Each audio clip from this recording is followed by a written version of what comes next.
Have you ever wondered why some people seem to recharge in solitude while others can't stand being alone for even 5 minutes? What if I told you there's a personality type that not only craves alone time, but actually transforms into a completely different person when nobody's watching? Yeah, we're diving deep into the mysterious world of INFJs today. And trust me, what happens in their minds when they're alone is way more fascinating than you'd think. The INFJ paradox nobody talks about. Here's the thing about INFJs that'll blow your mind. They're walking contradictions and they know it. When you see them in social settings, they might seem like the most put together, empathetic souls who've got everyone figured out. But here's where it gets interesting. The moment they close that door behind them and finally get some alone time, it's like watching Clark Kent step into a phone booth. Except instead of becoming Superman, they're becoming their truest, most authentic selves. You know what's wild? INFJs make up less than 2% of the population, which means if you've met one, you've basically encountered a rare Pokemon in the personality world. These folks are introverted, intuitive, feeling, and judging types, but don't let those labels fool you. When they're alone, their minds become this incredible playground where logic meets emotion, where dreams collide with reality, and where they finally get to take off the mask they wear for everyone else. The thing is, INFJs aren't just introverts who need to recharge. Nah, it's way deeper than that. When they're alone, they're actually processing every single interaction they've had, every emotion they've absorbed from others, and every subtle vibe they've picked up throughout the day. It's like their brain is running this massive defragmentation program, sorting through terabytes of emotional and sensory data that most people don't even notice exists. The mental theater where everything comes alive. Picture this. An INFJ gets home after a long day, locks the door, and suddenly their mind transforms into this elaborate theater production. I'm not kidding. They're replaying conversations from 3 weeks ago, analyzing that weird look their coworker gave them, and simultaneously planning 17 different scenarios for tomorrow's meeting. It's exhausting just thinking about it, right? But here's what makes it even more intense. They're not just thinking about these things, they're feeling them all over again. That argument they witnessed between two strangers at the coffee shop, they're still processing the emotional undertones, the body language, the unspoken tensions. They picked up on the fact that one person's voice cracked slightly when they mentioned their mother. And now they're constructing an entire backstory about family trauma and reconciliation. This mental theater isn't just about other people, though. Oh no, INFJs turn that powerful analytical lens on themselves, too. They're examining their own reactions, questioning their motives, and basically putting themselves through a psychological MRI scan. Did they laugh too loud at that joke? Were they being authentic when they agreed with their friend's opinion? Should they have spoken up during that meeting? The self-analysis never stops, and honestly, it's both their superpower and their kryptonite. The creative explosion nobody sees coming. You want to know something crazy? Most INFJs are creative geniuses, but you'd never know it from their day jobs. When they're alone, that's when the magic really happens. They might be accountants by day, but when they get home and shut the world out, they're writing novels, composing symphonies in their heads, or designing entire worlds that would make Tolkien jealous. The solitude acts like some kind of creative catalyst. Without the constant drain of managing other people's emotions and maintaining social facades, their imagination goes into overdrive. They're not just daydreaming. They're constructing elaborate narratives, complete with character development, plot twists, and philosophical undertones that would make your head spin. And get this, they might never show anyone these creations. INFJs have this weird relationship with their creative work where they pour their souls into it, but then guard it like it's the nuclear launch codes. They've probably got journals filled with poetry that could win Pulitzer Prizes, hard drive full of stories that could become bestsellers, and artistic creations that could hang in galleries. But nope, most of it stays hidden because sharing it feels like exposing their actual soul to potential criticism. The future planning marathon that never ends. When INFJs are alone, their minds become time machines. I'm serious. They're simultaneously living in the past, present, and about 15 different possible futures. While most people plan maybe a week or two ahead, INFJs are out here planning for scenarios that might happen in 2035. They've got contingency plans for their contingency plans and backup strategies for situations that have a 0.01% chance of occurring. But it's not just practical planning. They're envisioning entire life paths, complete with emotional outcomes and philosophical implications. They'll spend hours contemplating whether taking that job offer will align with their values 5 years from now, or if moving to that new city will help them become the person they're meant to be. It's like they're playing chess with the universe, trying to anticipate every possible move and countermove. The funny thing is, despite all this planning, INFJs are surprisingly adaptable when things don't go according to plan. It's like they've already mentally prepared for every possible outcome. So when life throws them a curveball, they're ready with Plan Q, subsection 3, paragraph 2. Their alone time is basically spent running simulations of reality, preparing for conversations that might never happen, and rehearsing responses to situations that exist only in their incredibly detailed imagination. The emotional processing plant working overtime. Here's something most people don't realize. INFJs are emotional sponges. Throughout the day, they're absorbing everyone's feelings like some kind of walking, talking emotional vacuum cleaner. Your bad mood, your secret joy, that anxiety you're trying to hide, they picked up on all of it. And when they finally get alone, that's when they start the massive job of sorting through all these emotions that aren't even theirs. Imagine carrying around everyone else's emotional baggage all day and then finally getting home to unpack it all. That's what happens in an INFJ's mind during solitude. They're differentiating between their own feelings and the emotions they've absorbed from others. Wait, am I actually sad? Or is this the sadness I picked up from Sarah during lunch? It's like emotional detective work, and it's absolutely exhausting. But here's the kicker. They can't just turn off this emotional radar. Even in solitude, they're still processing emotional data. They might be alone in their room, but they're thinking about how their best friend seemed off during their last phone call, or wondering if their neighbor is okay because they heard them crying through the walls last Tuesday. The emotional processing never really stops. It just shifts into a different gear when they're alone. The philosophy classroom inside their head. When INFJs are alone, their minds transform into these intense philosophy seminars where they're both the professor and the student. They're not just thinking about what they want for lunch. They're contemplating the nature of existence, the meaning of consciousness, and whether free will is just an elaborate illusion.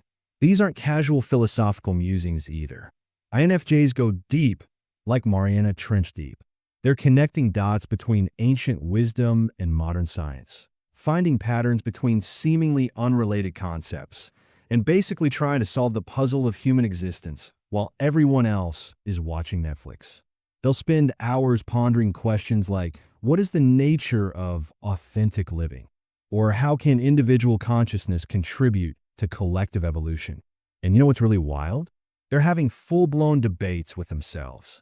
They'll argue both sides of a philosophical question, playing devil's advocate against their own beliefs, and sometimes actually changing their own minds in the process.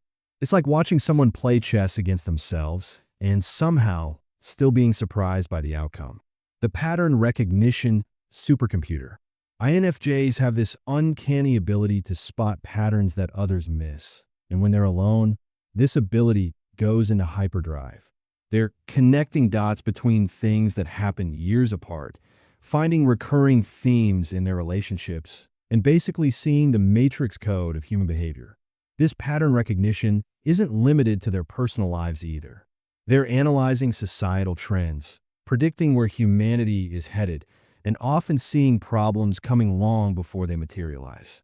It's like they've got this mental algorithm constantly running in the background, processing information and spitting out insights that would take teams of analysts to figure out. But here's the frustrating part. When they try to explain these patterns to others, people often think they're overthinking or being paranoid. So when they're alone, they're not just recognizing patterns. They're also validating their own insights, reminding themselves that just because others don't see what they see doesn't mean it's not there. They're essentially running quality control on their own intuition, cross-referencing their insights with past experiences to build an even more accurate model of reality. The recharging station for empaths. Let's talk about something that INFJs rarely admit. Being around people, even people they love, is absolutely draining for them. It's not that they don't enjoy social interaction. It's that they're operating on a completely different frequency than most people.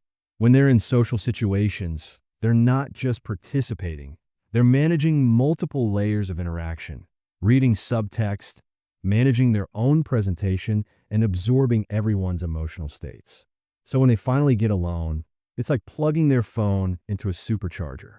But unlike a phone that just needs electricity, INFJs need silence, solitude, and space to reconstruct their energy fields.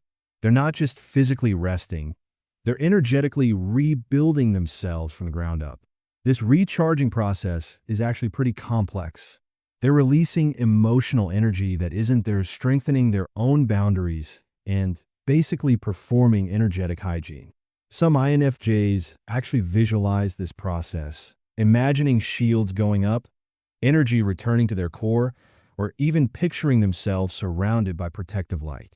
It might sound woo-woo to some people, but for INFJs, this energetic maintenance is as essential as eating or sleeping. The inner child playground. Here's something beautiful that happens when INFJs are alone. They finally let their inner child come out to play. All that seriousness, all that deep thinking and emotional processing, it takes a back seat to pure, uninhibited playfulness. They might dance around their living room to music nobody else would expect them to like, make silly faces in the mirror, or have conversations with their pets that would make them seem absolutely bonkers to outside observers. This playful side is sacred to INFJs because it's completely authentic. There's no performance, no managing of perceptions, no worry about being judged. They might spend an hour arranging their bookshelf by color instead of alphabetically just because it makes them happy, or eat breakfast for dinner while wearing their favorite childhood pajamas that are way too small but still bring comfort. The inner child playground is also where their imagination runs completely wild. They're not just daydreaming. They're creating entire universes where they're the hero of their own story, where magic is real, and where all their wildest dreams come true. They might never tell another soul about these imaginative adventures, but these mental escapes are crucial for their well-being and actually fuel their creativity and problem-solving abilities in the real world. The spiritual journey nobody witnesses. Whether they're religious, spiritual, or completely secular, INFJs often experience profound spiritual moments when they're alone. It's like solitude opens up this direct channel to whatever they consider the divine, or the universe, or the collective unconscious. They're not necessarily praying or meditating in traditional ways. Sometimes they're just sitting quietly and suddenly experiencing these moments of absolute clarity and connection. These spiritual experiences often come with downloads of information or sudden insights that seem to come from nowhere.